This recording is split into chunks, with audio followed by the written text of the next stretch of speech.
Imagine a small square in the south of France. The ground is hard. The walls around it are gray. It is only about 80 yards long. Children play here every day after school. They play with old balls. They play between parked cars. They play until the sun goes down, and their mothers call them home. This square sits in front of a tall apartment building. The building is in a poor neighborhood called La Castellane.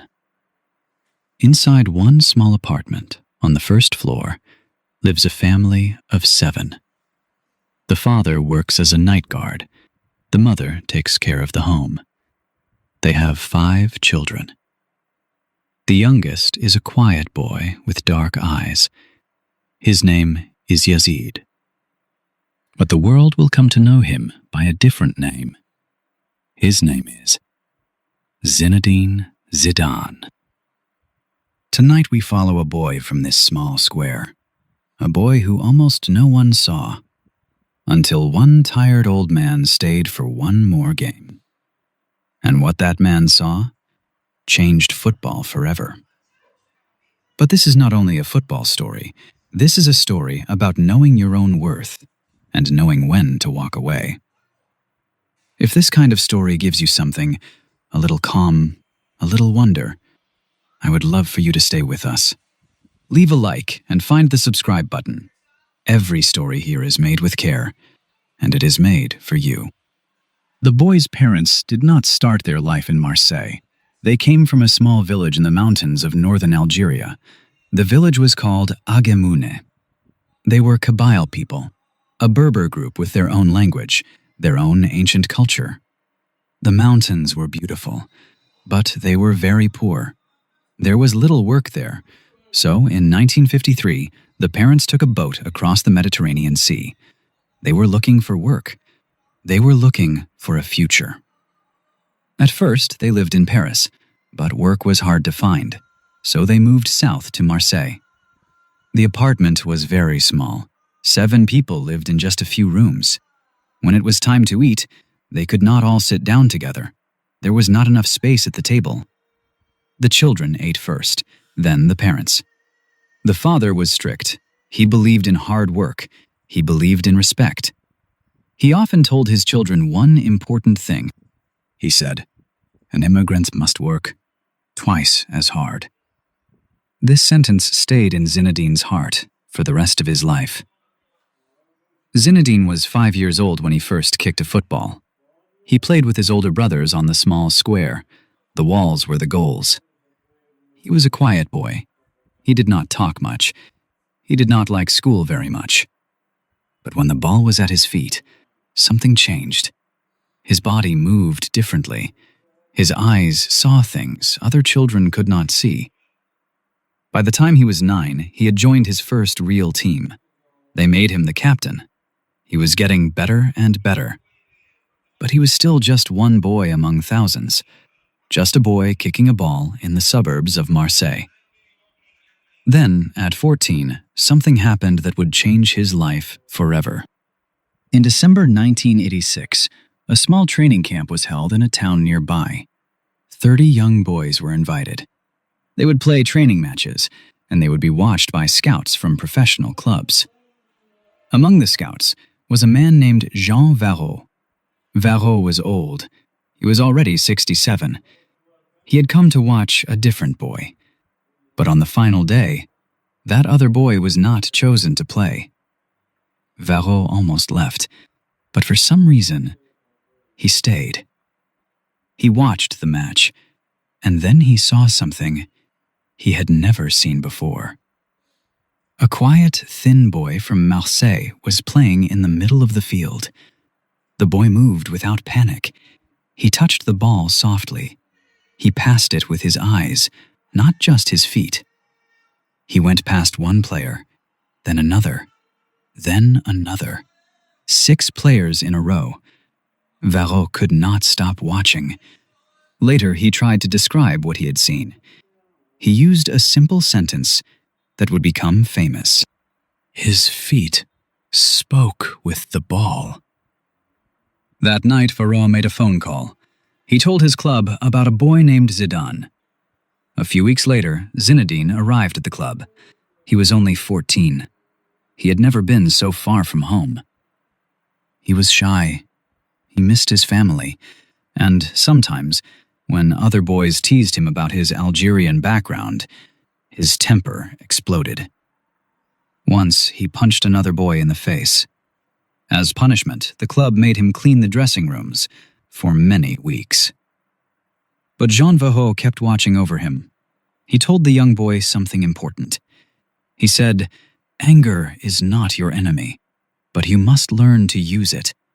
Put your fire into the ball, not into your fists." It took years, but slowly, Zinedine learned. At 17, he played his first professional match. His career grew. By 1996, he was playing in Italy for one of Europe's biggest clubs. He was already one of the most respected players in the world. Then came 1998, and the world changed. In the summer of 1998, France hosted the World Cup. For the first time, the World Cup was being played on French soil. The whole nation was watching. The whole nation was hoping. The team won match after match. They beat Italy in the quarterfinals. They beat Croatia in the semifinals. And on July 12, 1998, they walked onto the field in Paris to play in their first ever World Cup final. Their opponent was Brazil, the greatest football country in the world. Almost no one believed France could win. The match started. The stadium was shaking. In the 27th minute, France won a corner kick. The ball came in high and slow. Zinedine ran from deep. He jumped between two Brazilian defenders. His head met the ball like a clean strike of a bell. The ball flew into the net. 1-0. A few minutes before halftime, another corner kick. Zinedine rose again. This time, he was alone in the air. The defenders were a step behind him. The ball curled past the goalkeeper's hands. 2-0. In the second half, a third goal sealed the victory. France 3, Brazil 0. France was champion of the world. That night, the Champs-Élysées could not hold all the people. Cars stopped in the middle of the road. The drivers got out and danced with strangers. From every window, French flags and Algerian flags hung side by side. It was the biggest celebration in Paris since the end of the Second World War. And on the most famous monument in France, a giant image was projected. It was the face of Zinedine Zidane, the boy from La Castellane. Above his face, two words were written in light. Merci, Zizou. Thank you, Zizou. The years after 1998 were the golden years. He won the European Championship with France in 2000. He was named the best player in the world 3 times. In 2001, he made the biggest move of his career. The Spanish club Real Madrid paid a world record price to sign him. He arrived as the most expensive player in football history. And in his first season, he gave Real Madrid something they would never forget. On May 15, 2002, Real Madrid played in the Champions League final. The score was 1-1, just before halftime. Then a teammate kicked a long, high ball from the left side. The ball flew up into the night sky. Zinedine was standing at the edge of the box. He watched the ball come down. Most players would have tried to control it first, then shoot. But Zinedine did not control it. He turned his body. He swung his left foot. And without the ball ever touching the ground, he hit it with a perfect volley. The ball flew like a missile into the top corner of the goal. Can you imagine that moment? The crowd standing, the silence before the roar. A ball touched once, a goal that would live forever. Real Madrid won the Champions League. Many people still call that strike the most beautiful goal ever scored. By 2006, Zinedine was 33 years old. He had won everything. He had been everywhere. But his body was tired. His knees hurt. In April 2006, he made a quiet but powerful decision. He went into the dressing room and said 2 words to his teammates. "I quit." He explained that after the next World Cup, he would stop playing football forever. He did not want to play another season as a half version of himself. When the season ended, the club president came into the dressing room. Zidane had just played his last match for the club. And then the president made an extraordinary offer. He offered Zidane a blank check. Any salary, any contract, anything to stay. Zidane looked at him. He thought about it for 1 second. Then he shook his head and said quietly, "No, I don't want any more." He had decided, after one last World Cup, he would stop. The 2006 World Cup, held in Germany, was supposed to be his perfect ending. He played beautifully. He led France through the tournament with a kind of calm magic. In the quarterfinal, France faced Brazil, the same Brazil he had beaten 8 years before. Zidane scored a penalty. France won. In the semifinal, France faced Portugal.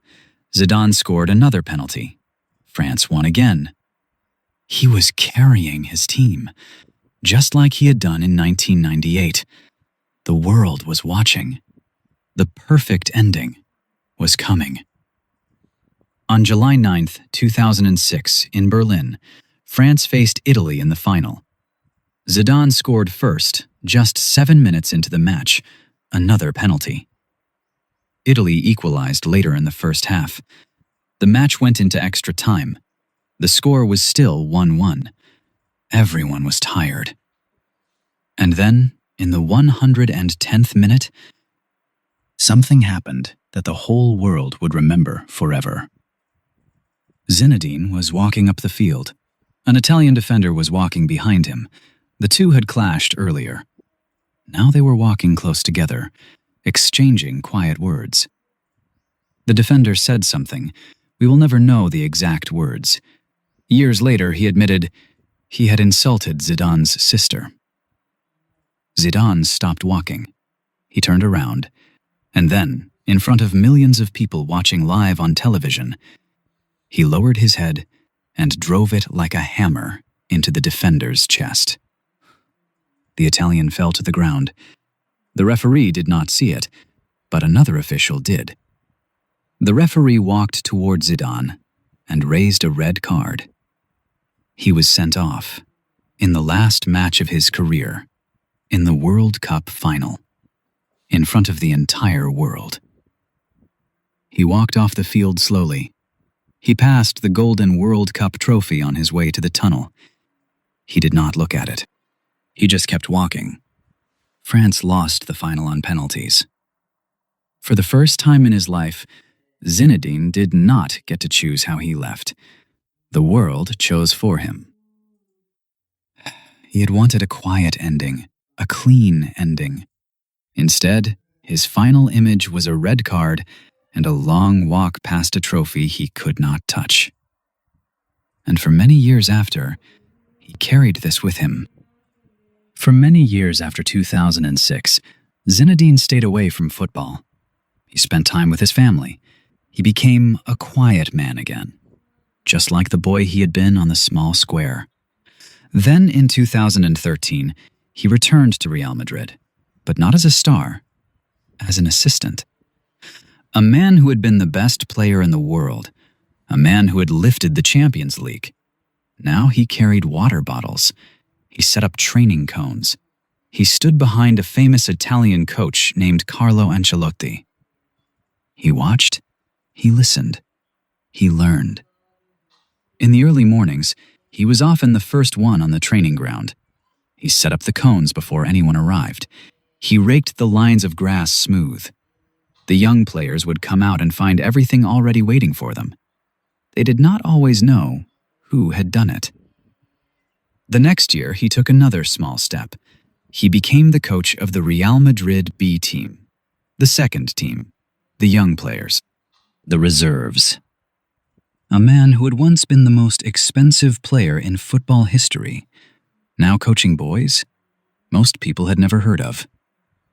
But he did not complain. He did not push for more. He remembered what his father had said. An immigrant must work twice as hard.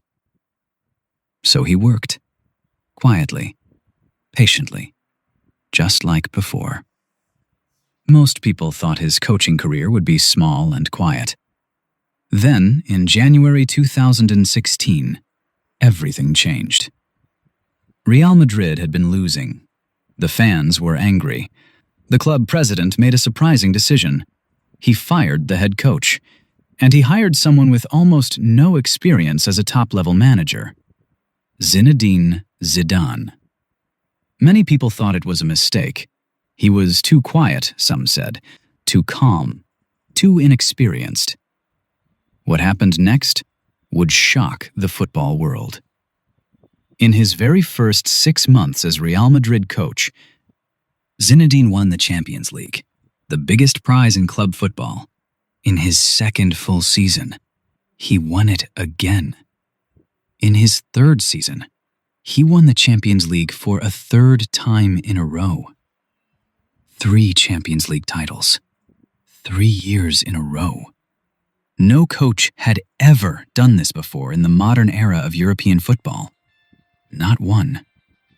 The last team to win 3 European Cups in a row had been the great Bayern Munich side of the 1970s, more than 40 years earlier. 40 years. And no one had done it again. Until the quiet boy from La Castellane. How did he do it? People asked him this question many times. His answer was always the same. He was not a great tactician, he said. He was not a master of complicated football systems. He was something else. He was a manager of human beings. He once explained it like this. He said, "I spent 17 or 18 years as a player. I worked with many coaches. I worked with gifted players who had big egos. I know the dressing room. I know how players think." This was his secret. Real Madrid was full of huge stars. Cristiano Ronaldo, Sergio Ramos, Luka Modric, Gareth Bale, Karim Benzema. Each one was a superstar in his own right. Each one had a strong personality. Each one wanted to play every match. Managing these players was like managing a room full of kings. It was the hardest job in football. But Zinedine did it with a kind of natural grace. He talked to his players one by one. He gave them respect, and in return, they gave him everything on the field. Sergio Ramos, the team captain, later said this about him. He found a way to bring the talent he had as a player into his role as coach. The results are not a coincidence. Hear that. From the captain of one of the greatest teams ever assembled. Respect. Not fear. Respect. By May 2018, Zinedine was at the top of the football world. Again. For the second time in his life. On May 26, 2018, Real Madrid won the Champions League final against Liverpool. It was their third in a row. 5 days later, Zidane called a press conference. The journalists arrived in a hurry. No one knew what was happening. The club president sat next to Zidane. Both men looked serious. Then Zidane spoke. He said, "I have decided not to be the coach of Real Madrid next season." The room went silent. He said the team needed a change, a new voice, a new way of doing things. He said he loved the club. He said he loved the president, but he had to go. And then he said the sentence that would echo through football history. "You have to know when to quit. This is the right moment." The journalists were stunned. He had just won his third Champions League in a row. He was the most successful coach in the world right now. Why was he leaving? Zidane explained it in his own way. He said, "I want to leave when everything is going well. I did it as a player, and now again as a coach. This is the right moment to end things well.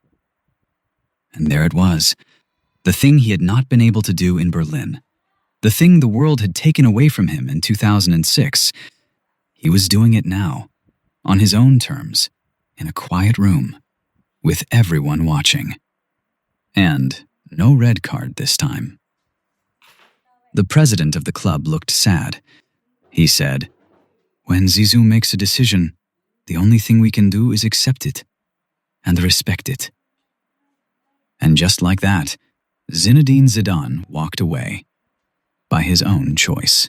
A quiet boy was born in a small apartment. 7 people shared a few rooms and could not eat together at the same table. His parents had crossed the sea from a small village in Algeria, his father told him. An immigrant must work twice as hard.